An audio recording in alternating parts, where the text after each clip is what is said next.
La siguiente transmisión es apta para toda la familia. Contiene closed caption y es financiada con recursos del Fondo Único de TIC.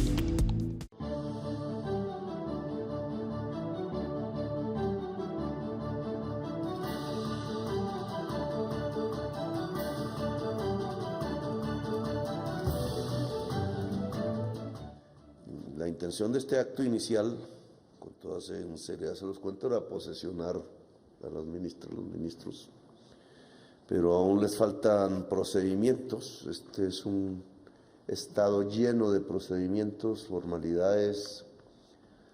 Se ha hecho para no gobernar. Entonces, estamos en ese proceso. Creo que ya Nadia es la primera que está completa, ¿cierto? Deberíamos posesionarla de una vez en el acto, echando el tiempo.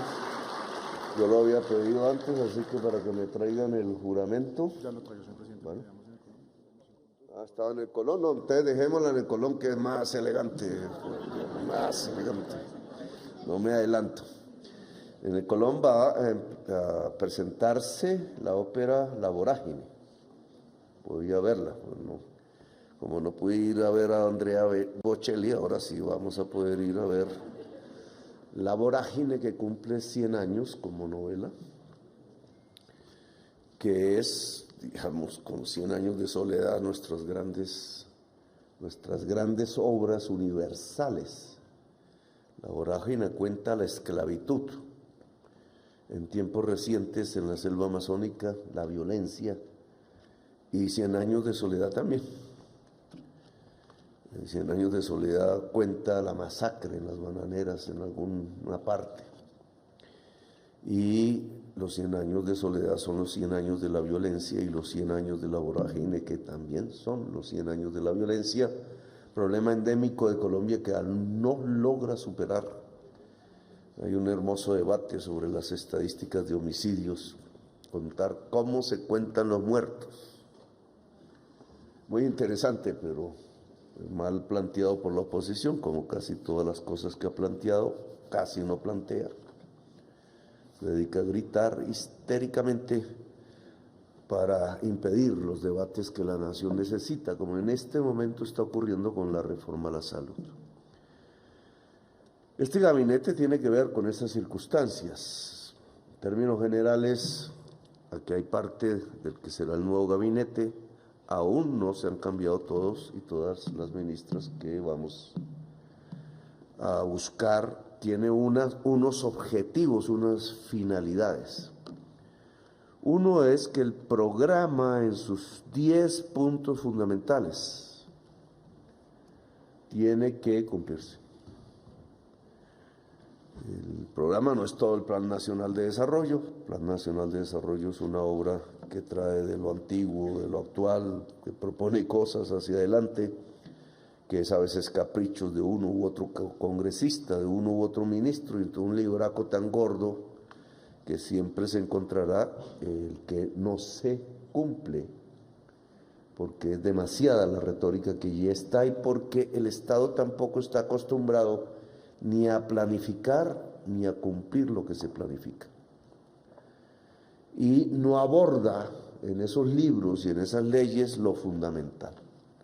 Por ejemplo, el Estado de Colombia, que no el gobierno y no el gobierno actual, se comprometió en un acuerdo de paz con la FARC y con el país, y declaró unilateralmente ante las Naciones Unidas, a través de su Consejo de Seguridad, una serie de puntos que están consignados en un documento público que pocos han leído.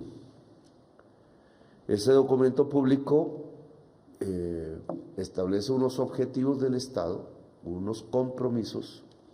La declaración unilateral de Estado es algo más que la Constitución. Estoy esperando las sentencias de la Corte Constitucional al respecto, porque pueden ser muy interesantes, porque es la primera vez que se habla de ese tema. Nunca en la historia de Colombia, y ni desde la Constitución del 91, habíamos establecido, lo hizo Juan Manuel Santos siendo presidente, puso su firma allí, una declaración unilateral de Estado ante las Naciones Unidas. Tan desapercibido apareció el tema que yo la verdad no me enteré sino hasta cuando fui presidente. Y entonces me pregunté, ¿en qué consiste una declaración unilateral de Estado? ¿Eso qué es? Porque no es una ley, no es una reforma constitucional, no es un decreto presidencial. Entonces, ¿qué es eso? Y resulta que es más que un decreto presidencial, más que una ley y más que la Constitución de Colombia. Por eso espero la declaración de la Corte Constitucional a través de sus fallos al respecto, porque es inédito. Significa, en mi opinión, porque así ha sido la doctrina jurídica internacional, que no la nacional, que una declaración unilateral de Estado es supraconstitucional. Es decir, que ni cambiando la Constitución con temas contrarios a la declaración, se podría cambiar la declaración.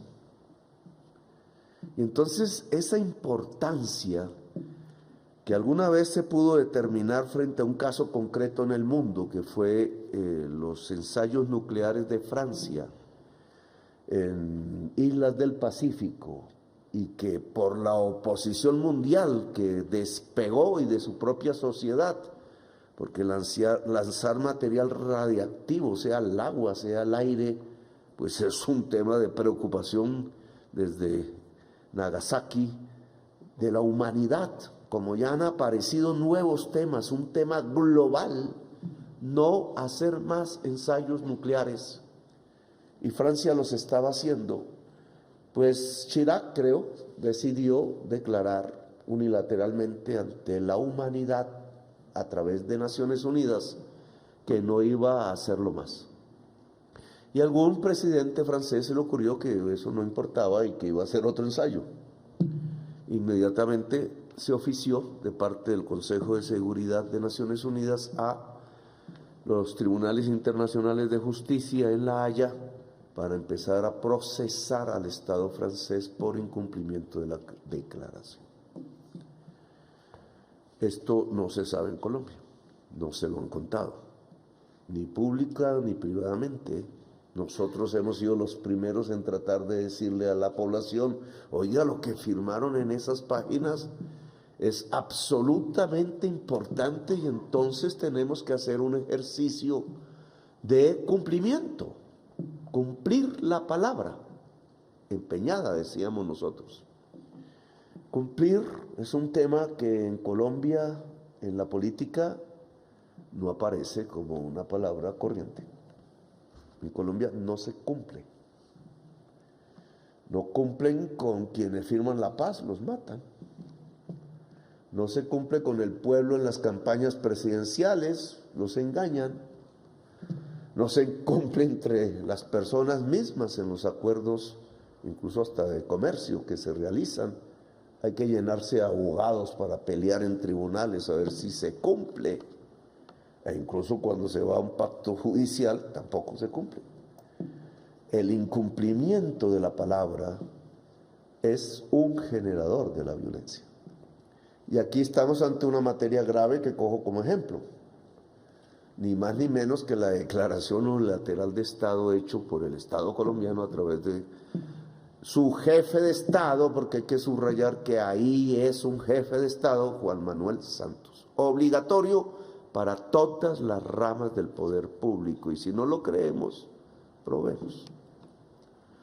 Porque yo lo dije una vez, mis funcionarios son muchísimo más moderados que yo, y entonces a veces me convencen que el Estado colombiano le incumplió el proceso de paz a las FARC y que de ahí deriva la actual violencia. La pueden mirar en Petro, pero no importa, la historia es la historia.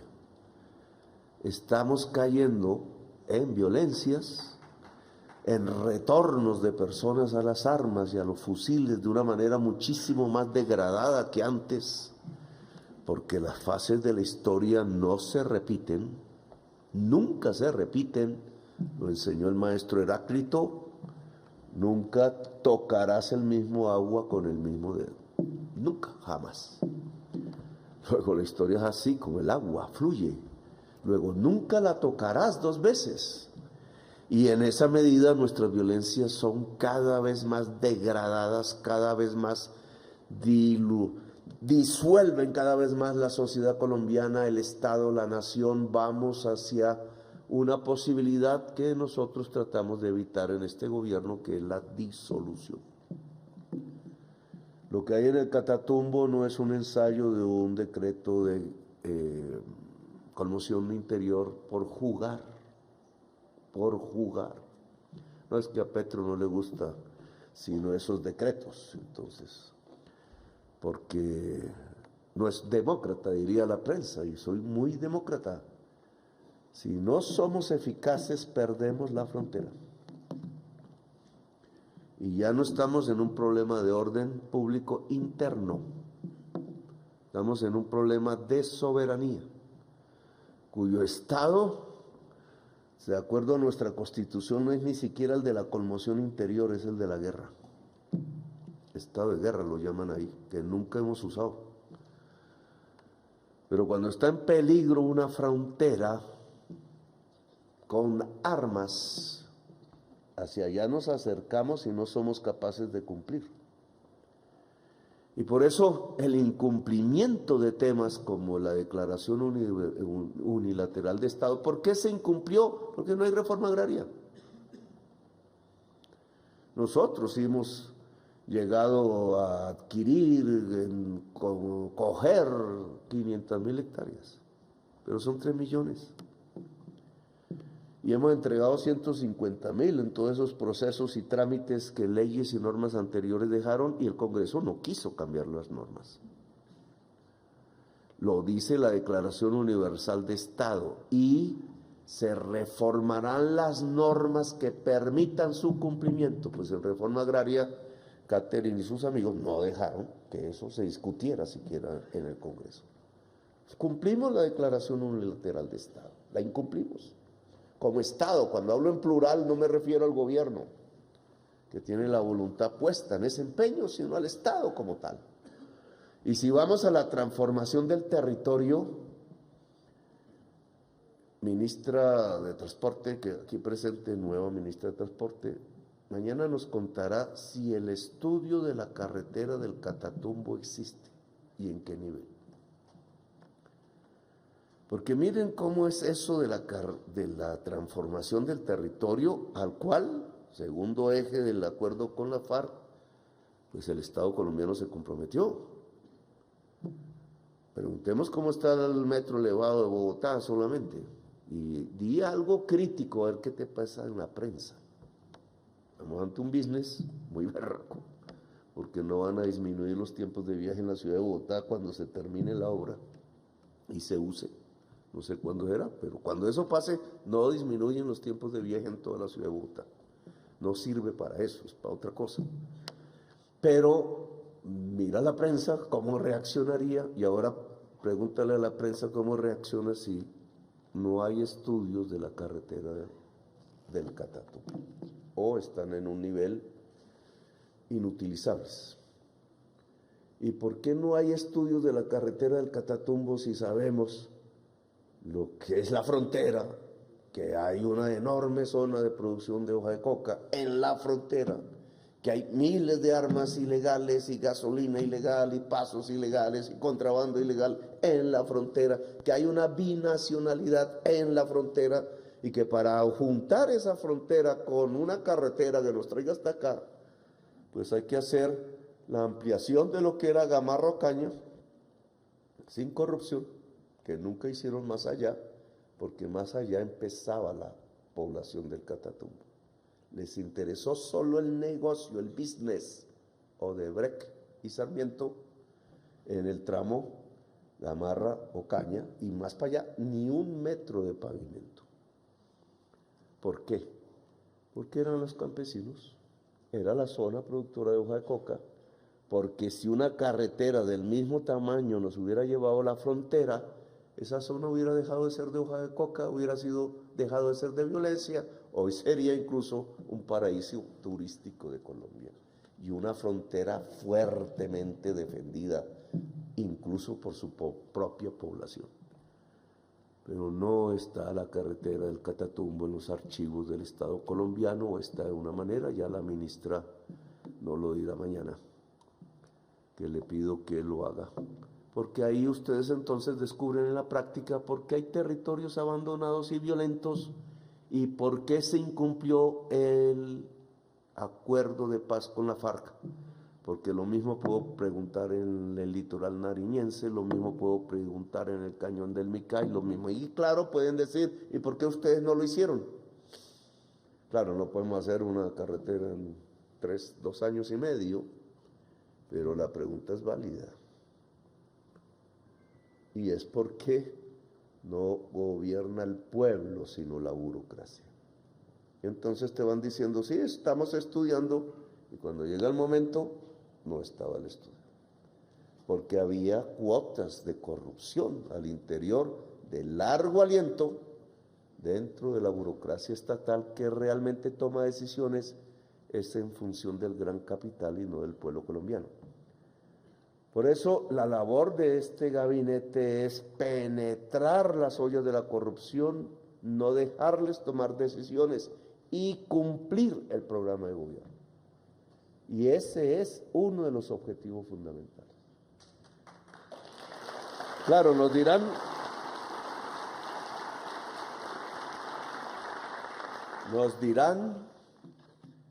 no, pero el Congreso tampoco los va a dejar, no, las Cortes no lo van a dejar.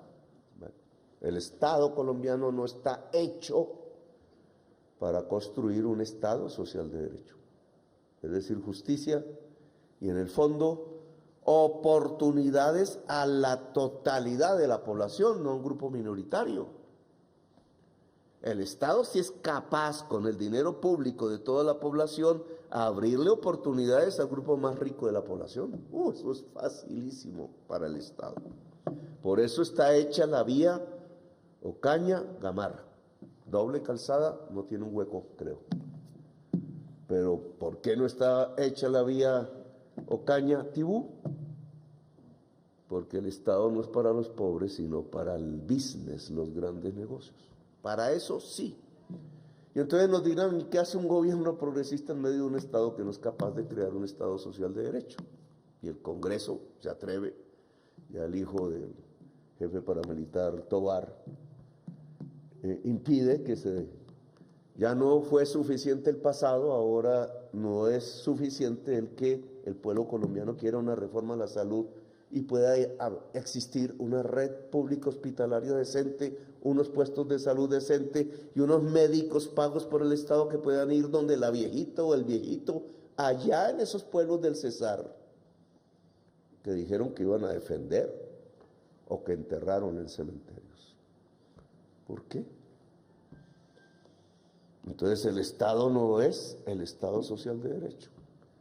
Y entonces ustedes también aquí tienen una connotación específica que quiero resaltar.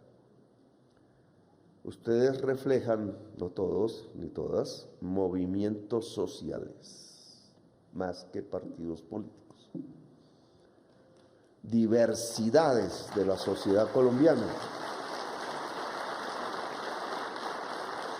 Un poco la transmisión del Consejo de Ministros pasado, que fue creo que un buen cabezazo, mostró la intención de construir un gabinete homogéneo ideológicamente al estilo del siglo XX y yo me resisto a hacerlo.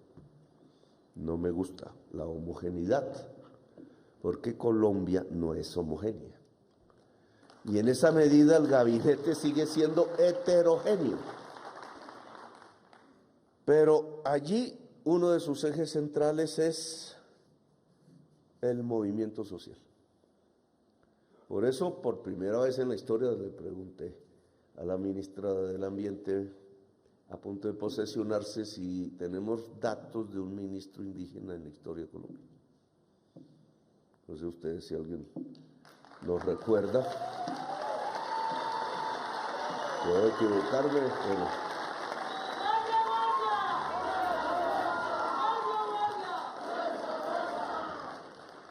no es una anécdota. ¿Cómo es que los pueblos que habitaron aquí durante 10.000 años, 20.000 años, según lo que hemos encontrado en Chiribiquete, el inicio del arte en el mundo, en la primera tierra, dicen algunas investigaciones, que surgía del mar, que era el escudo guyanés, en un momento en donde no había selva, en donde la gente andaba por praderas por allí y eran artistas. Esos son los verdaderos fundadores de Colombia. No se llamaba así, obviamente, Colombia. ¿Cómo es? Nosotros siempre nos gusta es tener nombres de conquistadores, no de libertadores. Eso fue lo que me pasó en el Salón de los Libertadores del Palacio Líbano, que creo que su cuadro todavía no está ahí colgado. Lo quitaron. Lo primero que hizo Peñalosa fue quitar el cuadro de Bolívar y poner el cuadro de Gonzalo Jiménez de Quesada en el salón. Y yo digo, pero ese mensaje, ¿qué significa? ¿Qué significa en nuestra historia? O sea, que el alcalde quería que no hubiera liberación, libertad y democracia, sino que era mejor seguir siendo gobernados por una élite castellana sanguinaria, conquistadora. Bueno, ese es un debate que dejamos para Bogotá. Lo cierto aquí es que, creo, no equivocarme, tenemos la primera ministra indígena de la historia de Colombia.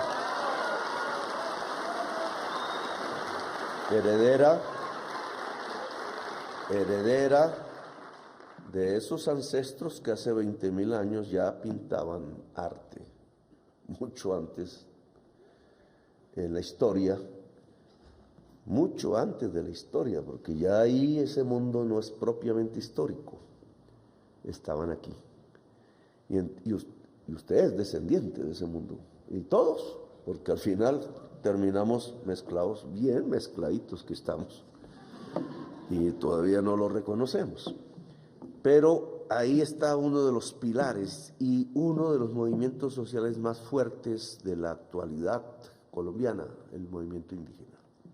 A pesar de sus divisiones, etcétera, no es por nada que esté usted ahí, al frente de una responsabilidad que es cuidar la vida, cuidar la tierra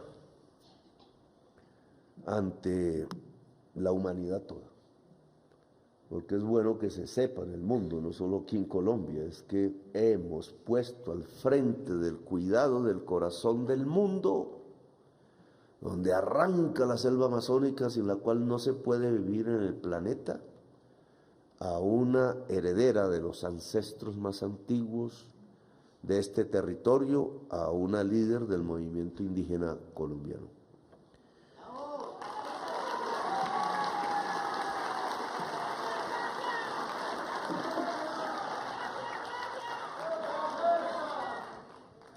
Y también nos acompaña Carlos Rosero.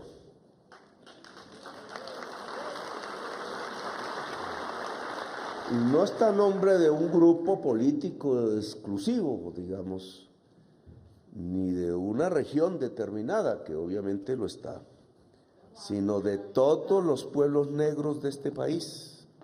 Y estamos hablando de los pueblos indígenas, de los pueblos negros en plural, para que también esa voz se escuche en la sinfonía de un gobierno, que no debe ser gritería, sino sinfonía.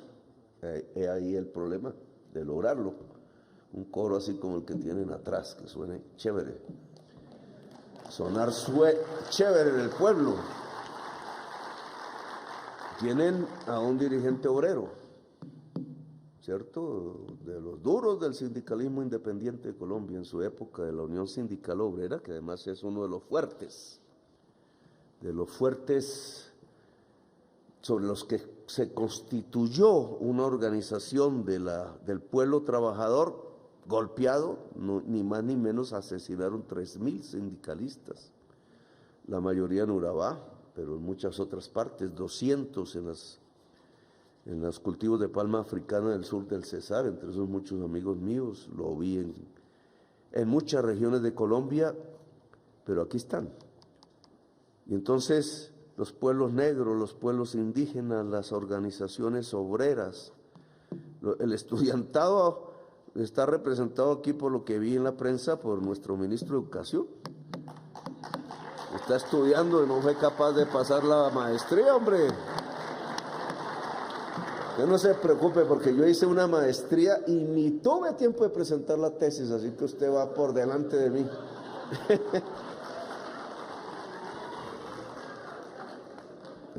Es mejor presentar las tesis hechas por uno mismo que copiar las tesis hechas por otros.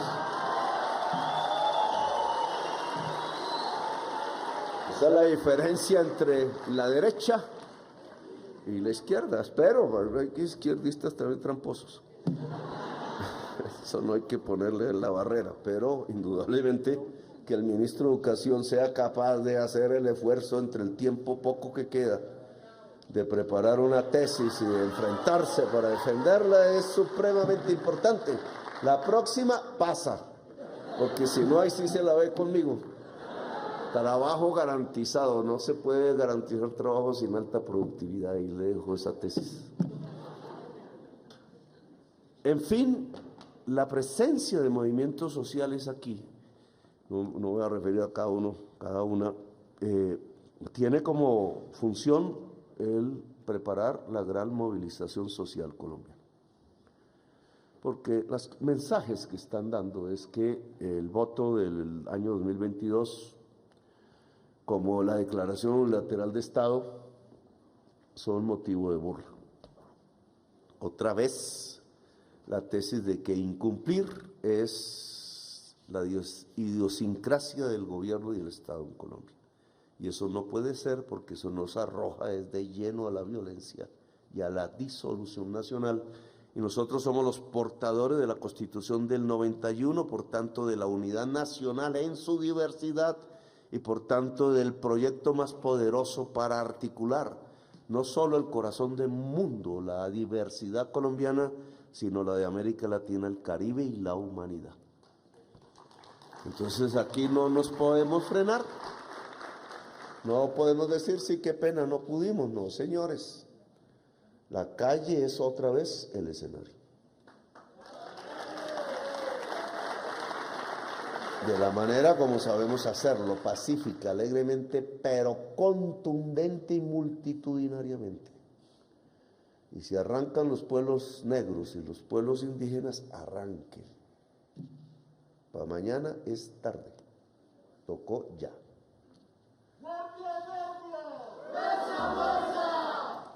Y aquí está también otra serie de diversidades. Yanay, ministra de Cultura, que me deben una serie de cosas. El San Juan de Dios, aquí está la compañera. Iban a demoler la torre. Impedimos que demolieran la torre, pero yo no veo los médicos y las médicas en el San Juan. Y eso no es una obra de arquitectura, es que es el primer centro de salud pública de América.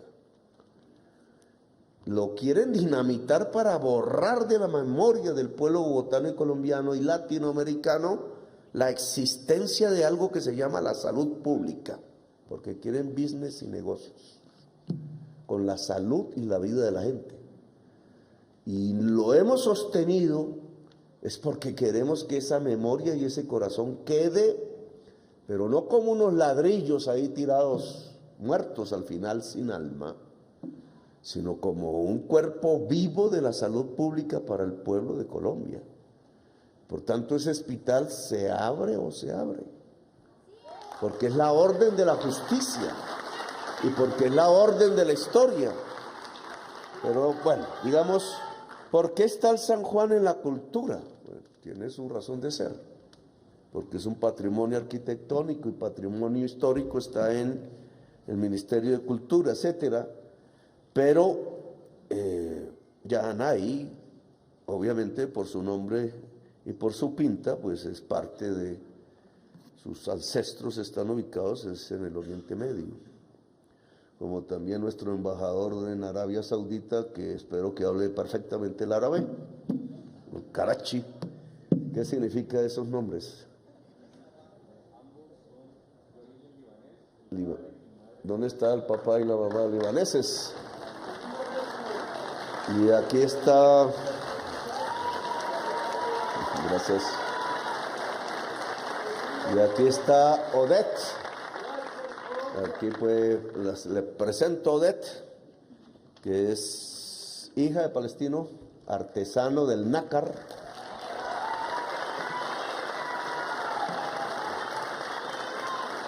El nácar son unas conchas ahí, ya aprendí más o menos. Me tienes un regalo que no me lo pudiste dar, que es del pueblo palestino, un Simón Bolívar con un retablo de nácar. No, eres tú, ya no me acuerdo. Sí. Cuando llegue, lo que tú tienes es un nácar con la ciudad de Jerusalén que se lo piensa regalar al emir de Qatar. ¿Ya se lo dieron? Ah, muy bien. Y entonces ahora vamos a recibir el Simón Bolívar aquí en Nácar, que es la interrelación entre un mundo árabe que también son nuestros ancestros, de todos, porque los árabes eran los marineros que llegaban en los barcos y eran los primeros que echaban al agua a ver si los indígenas le tiraban flecha, y después salían los de a caballo, que eran los castellanos. Los árabes se quedaron aquí. Por eso el pueblo caribe colombiano es en mucho árabe, en mucho. Y esa comunicación entre América del Sur y el mundo árabe, que a través de Colombia estamos tratando de construir, tiene unos objetivos, que es detener la masacre en el mundo, que es cruzar, incluso enriquecer a Colombia, porque si el verde se confunde con las arenas, nos complementamos. De hecho, no habría selva amazónica sin arenas del Sahara, ¿cierto? No habría agua de Bogotá sin la selva amazónica y sin las arenas del Sahara, pero tampoco habría arenas del Sahara si nosotros no les lleváramos la vida, civilización en las arenas del Sahara. Y ahora tenemos que juntarnos por la paz, por el mundo. Aquí también hemos desplegado una enorme cantidad de embajadores afro en África, negros y negras, representando a Colombia en el Caribe y en África, porque Colombia es el corazón del mundo, no es la cocina ni el baño de Miami. Quítense eso de la cabeza. Nosotros no nacimos para ser baño de los mayamienses. Nosotros somos el corazón del mundo, así que en cualquier parte del mundo miramos de frente sin agachar la cabeza. Y no nos asusta ningún insulto, y si deja de ser insulto y es hecho, pues tampoco nos asustamos. Hablamos de tú a tú. Entonces, no hablo de Benedetti porque la prensa habla mucho de él. Entonces aquí la ministra del Deporte, que esperamos actividad física en los colegios. Ojo, la prioridad, actividad física en los colegios. Nuestro ministro de Defensa, que ustedes ya conocen también, es muy famoso.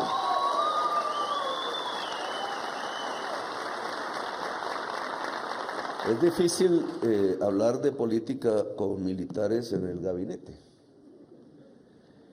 Y también sin militares en el gabinete, porque está el principio no deliberante y es difícil porque un gobierno es político, permanentemente, está construyendo política pública, está defendiéndose políticamente, está convocando políticamente, política con P mayúscula, no con P de partido ni de politiquería. Colombia lo ha vivido varias veces, es la posibilidad de juntar ejército y pueblo, armas y pueblo, que significa que las armas no disparan al pueblo. Eso es lo que buscamos. Cuando las armas disparan al pueblo, no hay democracia. Estamos en otra cosa.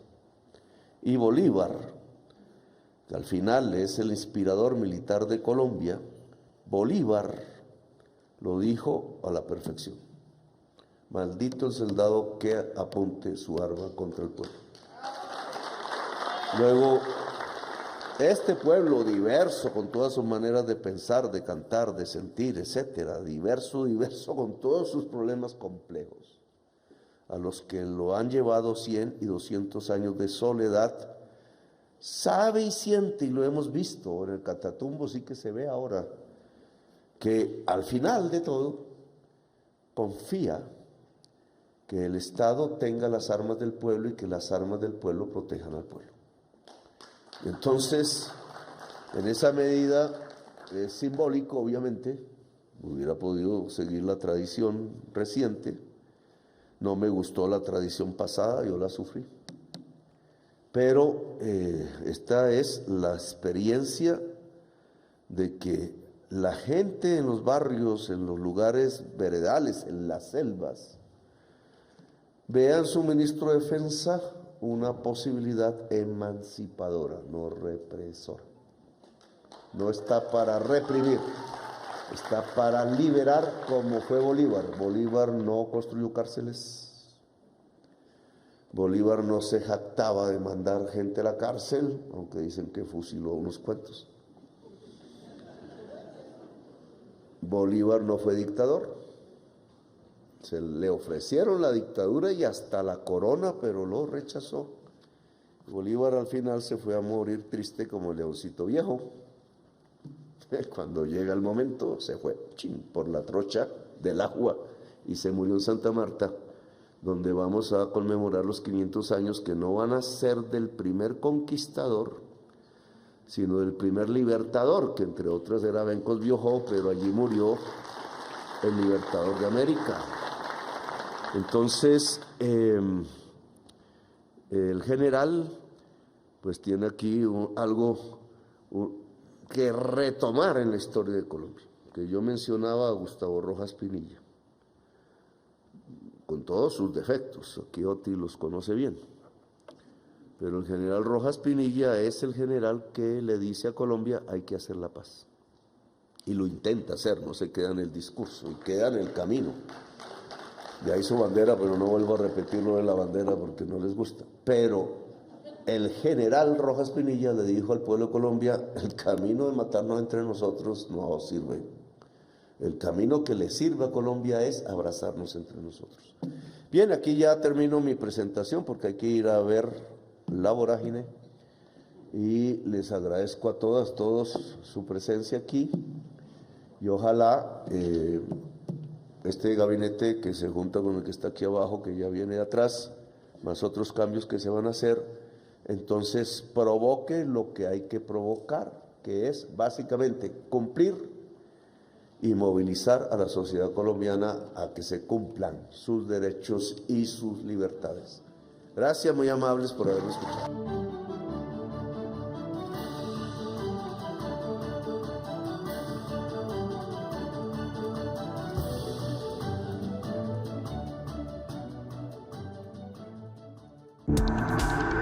Este contenido fue financiado con recursos del Fondo Único de TIC.